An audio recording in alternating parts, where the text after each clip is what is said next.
नमस्कार दोस्तों, आज हमारे चैनल पर हमारे साथ मौजूद हैं पराशक्ति महापीठ के योगीराज डॉक्टर संजय पंत जी, गुरु जी। तो आज हम चर्चा करेंगे ज्योतिष के विषय में। नमस्कार गुरु जी। गुरु जी, आजकल हम देख रहे हैं कि बहुत सारे ज्योतिषाचार्य नेट पर आ गए। मैं नेट जब स्क्रॉल करता हूं तो बहुत सारे लोगों को मैं देखता हूं, बहुत सारे ज्योतिष आ गए हैं, पहले इतने नहीं थे। तो क्या ज्योतिष सच में काम करता भी है या सिर्फ ये पैसा कमाने का एक सिर्फ माध्यम बन के रह गया है? अब है बेटा, बहुत अच्छा सवाल आपने पूछा है कि जिस ढंग से बहुत सारे प्लेटफॉर्म्स हो गए हैं और बहुत सारे ज्योतिषी यूट्यूब में और अदर चैनल्स में आ गए हैं, तो उससे तो कभी कभी मन में संदेह पैदा होता है। और लोग मेरे से भी कहते हैं कि क्या गुरुजी वास्तव में ज्योतिष इस ढंग से काम करता है। और इवन आप देखो, जो बहुत सारे प्लेटफॉर्म्स आए हैं जिसमें कि टाइमिंग चलती हो, फ्री कॉल और ये सारी चीज़ें सुविधाएं देते हैं, तो वो लोग तो मुझे लगता है कि एक रूप से ठगी कर रहे हैं। क्यों कर रहे हैं इसका भी मैं कारण आपको बताता हूं कि आपने 4 मिनट का समय दे दिया और 4 मिनट में आपका एआई फिक्स है, उसके हिसाब से आपको ज्योतिष की प्रेडिक्शन देनी है। अगर जबकि एक ज्योतिषी अगर अच्छे से कुंडली का विश्लेषण करे तो मुझे लगता है कि कम से कम 5-7 मिनट तो उसको कुंडली को विश्लेषण करने के लिए चाहिए। और आपने उस 4 फ्री मिनट में ही वही आपकी रेटिंग भी फिक्स कर देता है कि अगर आप उस दौरान जो है बहुत अच्छी प्रेडिक्शन नहीं दे पाए, क्यों हो सकता है कि 4 मिनट आपको 2 मिनट उसको कुंडली को देखने में लग गए या 3 मिनट देखने में लग गए, तो बचे हुए टाइम में आप कितनी प्रेडिक्शन दे पाओगे और क्या सफिशिएंट प्रेडिक्शन आपकी हो पाएगी या नहीं हो पाएगी, ये भी बहुत सारे रीजन हैं जी। दूसरी चीज, कई लोग इसमें क्या करते हैं कि जो अच्छे जानकार हैं वो अपना पेमेंट लेते हैं और आपको 15 मिनट 20 मिनट आधे घंटे का समय देते हैं। वो बात ठीक है, वो समझ में आती है। लेकिन जो अदर प्लेटफॉर्म्स के थ्रू इस प्रकार से किया जा रहा है, इवन मैंने तो यहाँ तक सुना है कि कई प्लेटफॉर्म ऐसे हैं जो फेस किसी और का यूज कर रहे हैं कंसल्टेंसी देने के लिए और लोग बैठे हुए हैं वहां पर। तो उससे क्या हो रहा है कि ज्योतिष के प्रति निश्चित रूप से अविश्वास भी बढ़ रहा है जी। और लोगों में एक धारणा आ रही कि अरे भाई ये तो पैसा कमाने का एक माध्यम हो रहा है, लेकिन वास्तव में ऐसा नहीं है। देखिए, मैं तो वैदिक ज्योतिष से जुड़ा हूँ और वैदिक ज्योतिष एक इतनी एक्यूरेट चीज है कि अगर आप प्रेडिक्शन उसकी सही से कर लें तो ये विश्वास मानिए कि आपकी गणना कभी फेल नहीं हो सकती, आपकी रेमेडी कभी गलत नहीं हो सकती जी। और सर, एक मेरा प्रश्न और था कि जैसे ज्योतिष क्या है, एक भौगोलिक चीज़ है ना।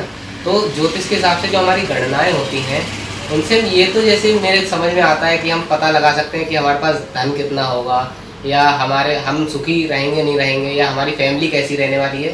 लेकिन इससे ये कैसे पता लगेगा कि लव मैरिज होगी, अरेंज मैरिज होगी? क्योंकि बहुत सारे एस्ट्रोलॉजर ये चीज़ें डिस्कस करते हैं इस पर। तो क्या ये पता लगाना सच में पॉसिबल है? देखो बेटा, बहुत अच्छा सवाल आपका है। यहाँ तक तो हम बता सकते हैं कि लव मैरिज होगी या नहीं होगी। गुरु की स्थिति, शनि की स्थिति, उससे हम बहुत कुछ प्रिडिक्ट कर सकते हैं। अब लोगों के सवाल क्या आते हैं आपको पता है? लोगों के सवाल आते हैं कि गुरुजी मेरा एक्स चला गया, क्या वो वापस आएगा कि नहीं आएगा? क्या मेरी एक्स चली गई, वापस आएगी कि नहीं आएगी? मतलब जिनका ना सर है ना पैर है। इवन मैं उस लड़की से प्यार करता हूं, वो मेरे बारे में क्या सोचती है? इससे क्या हो रहा है कि ज्योतिष कहीं ना कहीं एक क्वेश्चन मार्क ज्योतिष पर लगेगा या नहीं लगेगा? आज नहीं तो कल लगेगा। तो जो प्लेटफॉर्म ऐसी चीजों को लॉन्च कर रहे हैं वो कहीं ना कहीं गलत कर रहे हैं।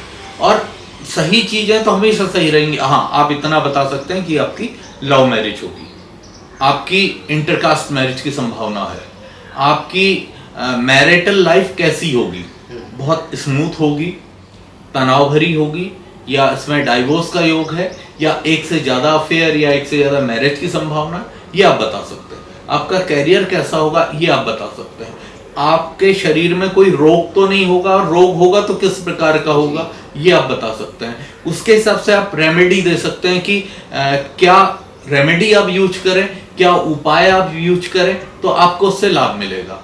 अब आप बेसिर पैर की बात करोगे, मेरी एक्स मेरे बारे में क्या सोचती है जी, मतलब आप खुद सोचो इस बात को और कई कई कई प्लेटफॉर्म, कई कई लोग इसको बिल्कुल हाईलाइट कर रहे हैं और लोग बेवकूफ बने जा रहे हैं। तो ऐसी चीजों से लोगों को बचना चाहिए। हाँ, ज्योतिष सही है, ज्योतिष विज्ञान, गणित और भूगोल का समन्वय है। ज्योतिष is the combination of science, maths and geography,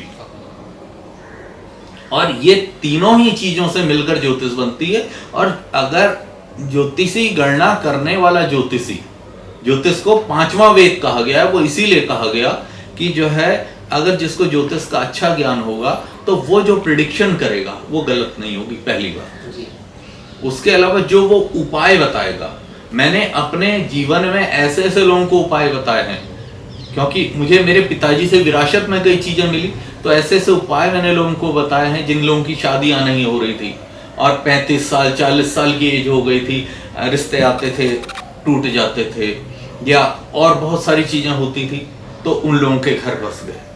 अब स्थिति आती है घर तो बस गया, अब भाई खटपट बनी। क्यों? दाम्पत्य से सुख भाव यदि आपका बाधित है तो निश्चित रूप से परिवार में कलह बनी रहेगी, पति पत्नी में कलह बनी रहेगी। तो अच्छा, अब उसके बाद लोगों को संतान संबंधी समस्या होती है। अब संतान, अब लोगों ने लव मैरिज तो कर ली, और कई लोग नाम के हिसाब से मिलाकर शादी कर लेते हैं कि उन्हें शादी करने से मतलब है ना, हाँ, नाम के हिसाब से शादी कर ले। अब प्रॉब्लम बाद में जाकर आती है। क्या प्रॉब्लम आती है? भकूट दोष उसमें निकला।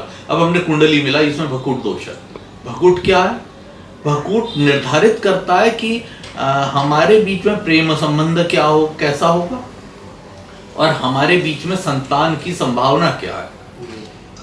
अब भकूट 0 है, भकूट 0 है तो यानी पॉसिबिलिटी 0 हो गई।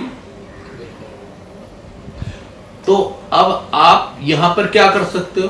यहां पर आप केवल उपाय कर सकते हो, आप केवल रेमेडी का सहारा ले सकते हो और ईश्वर के ऊपर छोड़ सकते हो। और लेकिन अगर वो रेमेडी प्रॉपर की जाती है तो फायदा होता है। अब फायदा कैसे होता है रेमेडी का? देखिए, एक चीज है, मैं हनुमान चालीसा कर रहा हूं, मैंने कहा जी किसी को मंगल से संबंधित कोई परेशानी है, या किसी को डर बहुत लगता है, या किसी को रोग बाधा है, तो हर चीज के अलग अलग उपाय है। रोग किसी को है, मैंने कहा जी महामृत्युंजय मंत्र कीजिए। अब वो महामृत्युंजय मंत्र एक बार करें, पहले तो उसको महामृत्युंजय क्या होता है ये पता होना चाहिए, महामृत्युंजय कितने प्रकार का होता है ये पता होना चाहिए। अब उसने महामृत्युंजय मंत्र किया, महामृत्युंजय मंत्र उसने किया, और एक बार किया, 5 बार किया, या 11 बार किया, बहुत ज्यादा फर्क कुछ भी नहीं पड़ेगा। कम से कम 1 माला करनी पड़ेगी, और 108 बार। और ज्यादा उसको प्रॉब्लम है तो उसको 5 माला 11 माला तक करनी पड़ेंगी। और उसके अलावा कहीं पर और ज्यादा प्रॉब्लम है तो उसको उसके निदान के लिए समय समय पर उसका महामृत्युंजय से यज्ञ करवाने की क्रिया करनी पड़ेगी। उससे क्या होगा? देखिए, ये जो शरीर होता है, जब मनुष्य जन्म लेता है तब उसकी कुंडली बन जाती है, ये लोग कहते हैं। लेकिन जो हम कहते हैं या हमारी प्राचीन विद्या कहती है, क्या कहती है पता है आपको? जिस दिन व्यक्ति, जीव मां के गर्भ में आता है उसी समय उसकी कुंडली का निर्धारण हो जाता है। अब ये समझिए, हालांकि लंबा विषय है, मैं अगले उसमें आपसे चर्चा करूंगा कि गर्भाधान महत्वपूर्ण है या बीज का बाहर आना महत्वपूर्ण है। जब गर्भाधान ही नहीं होगा तो बीज बाहर कहां से आएगा? ठीक है। तो ज्योतिष का निर्धारण मनुष्य के जीव के जन्म से हो जाता है और वो मृत्यु तक साथ बना रहता है, और इस दौरान उसका शरीर, रचना, आकृति, प्रकृति, धन, संपत्ति, यश, कीर्ति, उसका भी निर्धारण हमारे ग्रह करते हैं। अब मान लीजिए किसी की कुंडली में शनि मंगल की युति है, उसको आपराधिक प्रवृत्ति की ओर लेके जाएगी। अब कैसे बचा जाएगा? रेमेडी है, यूज करेंगे। किसी का जेल जाने का योग है, कैसे बचेंगे? उसके लिए उपाय है। तो वो जो है, आप थोड़ी देर आप चाहोगे कि जो है वो 10 रुपए में आपको कंसल्टेंसी मिल जाए, वो पॉसिबल नहीं है ना।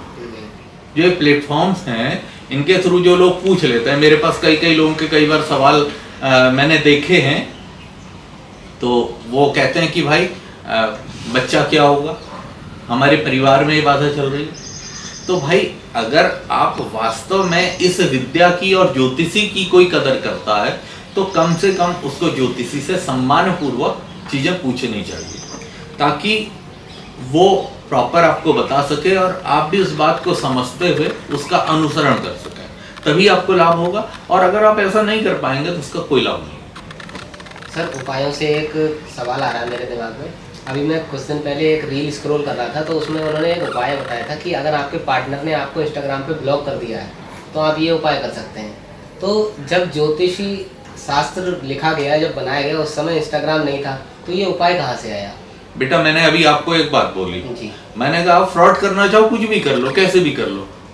ना उस समय इंस्टाग्राम था, ना फेसबुक था, ना यूट्यूब था, ना ये सारी चीजें थी। बिल्कुल ठीक है, उस समय जो था तो गणित था, खगोल था, विज्ञान था।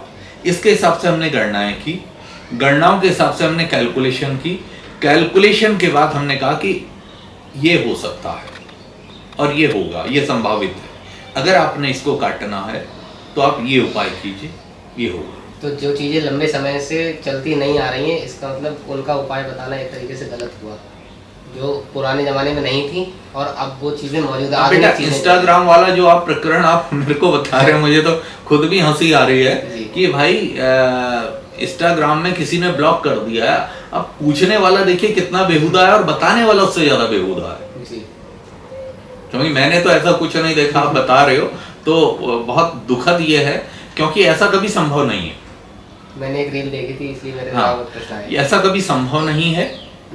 और अगर कभी ऐसा हो भी जाए तो वो कहना चाहिए कि एक गैस या तुक्का हो सकता है, उससे ज्यादा कुछ नहीं है। मेरी जानकारी में ऐसा कभी कुछ नहीं होता। हाँ, इतना जरूर है, आप हृदय परिवर्तन किसी का करना चाहते हो ना, तो उसके लिए साधनाएं हैं। उसके लिए पराशक्ति महापीठ में बहुत सारे पाठ्यक्रम चलते हैं। आप साधना करो, आप साधना करना नहीं चाहोगे तो सर पराशक्ति महापीठ से ध्यान आया कि पराशक्ति महापीठ के बारे में थोड़ा सा हमें बताइए, हमारे दर्शकों को बताइए। बेटा पराशक्ति महापीठ एक ट्रस्ट है जी। और इसमें हम लोग बेसिकली साधनात्मक कार्यक्रम हम लोग करते हैं। उसके अलावा जो हमारी प्राच्य विद्याएं हैं भारत की जी, उनको संरक्षित करने का काम और एक्चुअल लोगों तक पहुंचाने का काम, जो हमसे लाभान्वित होना चाहते हैं वो हम करते हैं। तो हमारा स्लोगन भी है आओ भारत की प्राच्य धरोहरों को बचाएं, चलो भारत को जगत गुरु बनाएं। क्योंकि भारत पहले जगत गुरु था और अभी भी जगत गुरु है, लेकिन हमारे अपने ही विभीषणों के कारण, हमारे ही जयचंदों के कारण कहीं ना कहीं इसमें बाधा आ रही है। लेकिन अगर लोग समझ गए, देखिए युवा पीढ़ी से मैं आह्वान करूंगा कि कोई भी प्राच्य विद्या को अदरवाइज मत लीजिए, आप उसके अंदर घुसिए। संस्कृत है, चाहे वेदवाणी है, चाहे कोई हमारे मंत्र हैं, चाहे वो तंत्र ग्रंथ हैं, चाहे ज्योतिष है, उसको जानने की चेष्टा कीजिए। अगर आप जानेंगे तो आप खुद महसूस करेंगे कि वास्तव में जो चीजें आज हमारे वैज्ञानिक खोज रहे हैं, हमारे ऋषियों ने पहले ही उनका अनुसंधान कर दिया था, उनकी रिसर्च हमें दे दी थी। लेकिन हमारा दुर्भाग्य रहा कि हम अपनी चीज को नहीं समझ पाते हैं। घर का जोगी जोगना आन गांव का सिद्ध, एक कहावत है, तो वही होती है कि भाई जो हमारे पास है चीजें उनको आप यूज करके देखो। ऐसे ही आयुर्वेद पर हम लोग काम करते हैं, तो आयुर्वेद में भी बहुत सारी चीजें, आज लोग आयुर्वेद से भाग रहे हैं, लेकिन जब से बाबा रामदेव जी आए हैं तो काफी हद तक इसमें फर्क पड़ा है, लोग आयुर्वेद की तरफ आकृष्ट हुए हैं। और आज एक किचन थेरेपी होती है, जो किचन में चीजें हैं, आप केवल अगर आप उनको यूज कर लोगे तो बहुत फर्क पड़ जाएगा। तो आगे किसी वीडियो में मैं आपसे ऐसी अलग अलग चर्चाएं करूंगा ताकि हमारे दर्शक लोग उनसे लाभान्वित हो सके और उसका लाभ उन सबको मिल सके। ठीक है सर, आज की इस चर्चा के लिए बहुत बहुत धन्यवाद आपका। ठीक है।